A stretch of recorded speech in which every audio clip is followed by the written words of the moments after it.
Hi, this is Diane Lovetobake, and what we're going to make are butterscotch cookie bars. This is a quick and easy recipe and a great tasting, well, cookie. So let's get started. I'm going to use, of course, my stand-up mixer because I think it's a lot easier, but of course you can use a hand mixer for this. And what you're going to start off with is 1.5 sticks of butter. You'll want to have it at room temperature. That's 3/4 of a cup.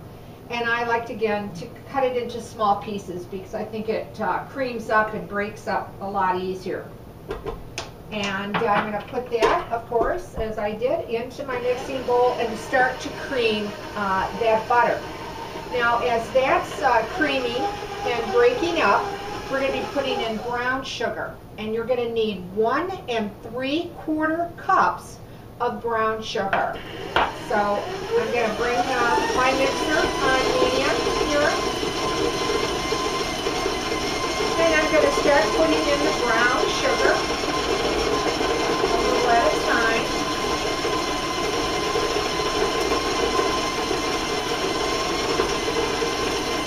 So everything becomes smooth and creamy. And that shouldn't take very long at all.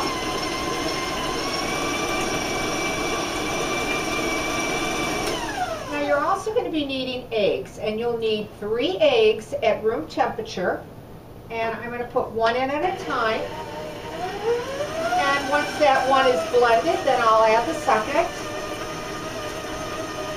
Here's our second egg. And our third. And then I'll just raise my speed.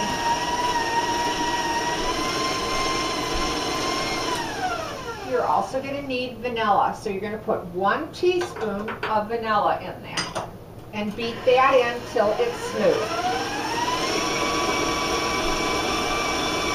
And I'll show you what that looks like so far.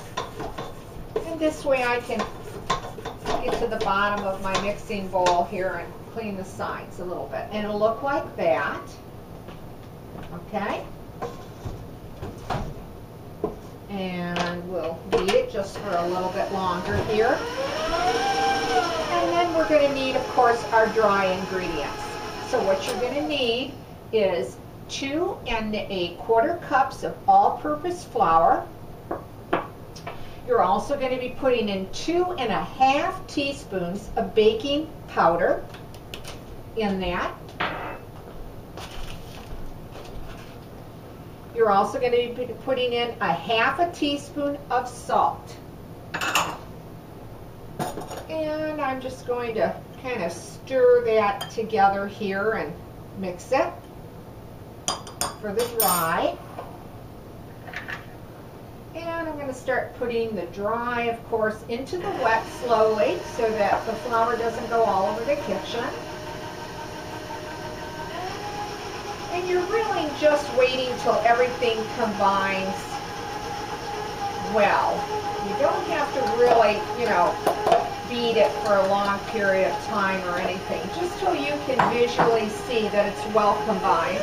I'm going to raise my speed a little bit. And it'll start to form a cookie dough, and that's what you want. And once again, I'm going to get to the sides and get to the bottom. And then I'd like to show you what I have so far. And there we go. We've got our cookies, okay, or cookie bars, I should say. And I'm going to pull it up again and just beat it just for a few more seconds or so. Now, while that's beating, of course you're going to need your butterscotch chips. And you're going to need 1 10-ounce bag of any brand that you prefer of the butterscotch. But take 1/3 of a cup out of your 10-ounce bag. And that's exactly what I did. Okay? I'm going to raise my speed just for a second or two all the way up. And that looks good. And I'm going to take my paddle out and get the excess off here. And I'll set that aside for a moment. Okay. Now, once again, I'm just going to clean up those sides and make sure, check the bottom, that it's well combined. And there you have it. It's very mixed well and very, very creamy and very light in texture. And then by hand, I'm just going to put in the butterscotch morsels. Again, it was a total of 1 bag, which is 10 ounces.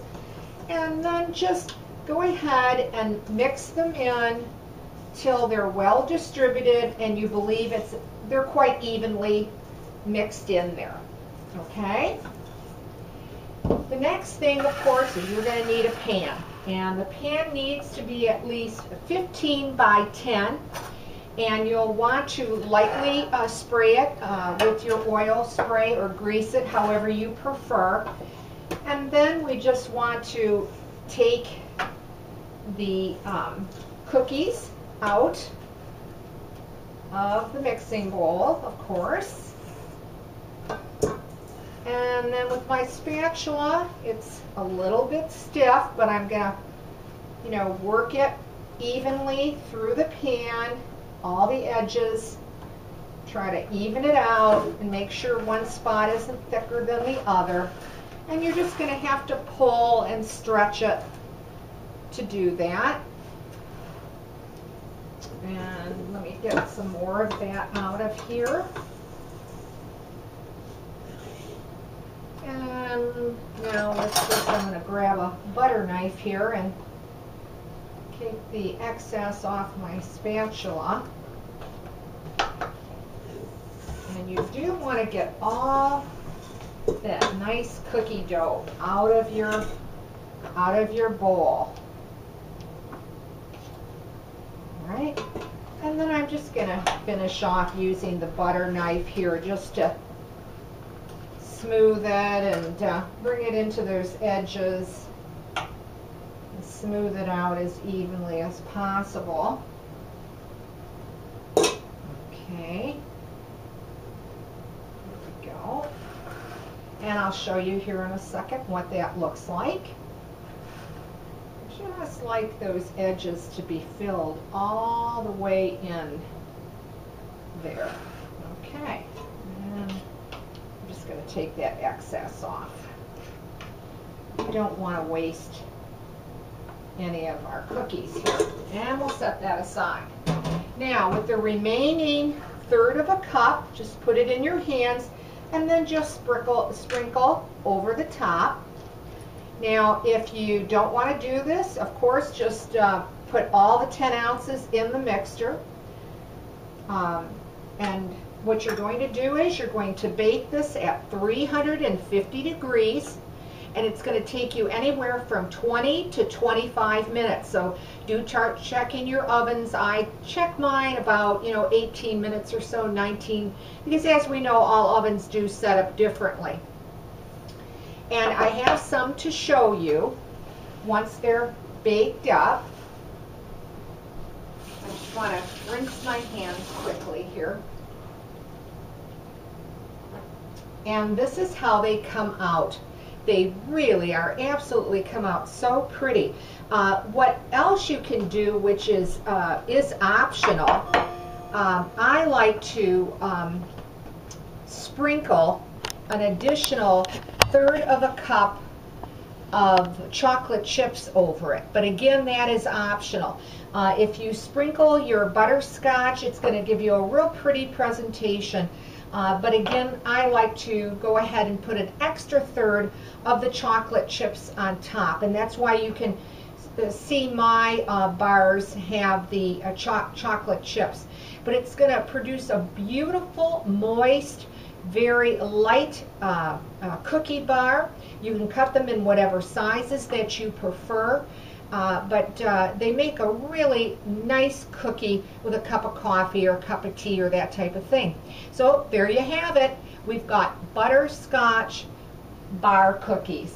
I hope you like this one. If you try it and you like it, leave a comment because I'd like to hear from you.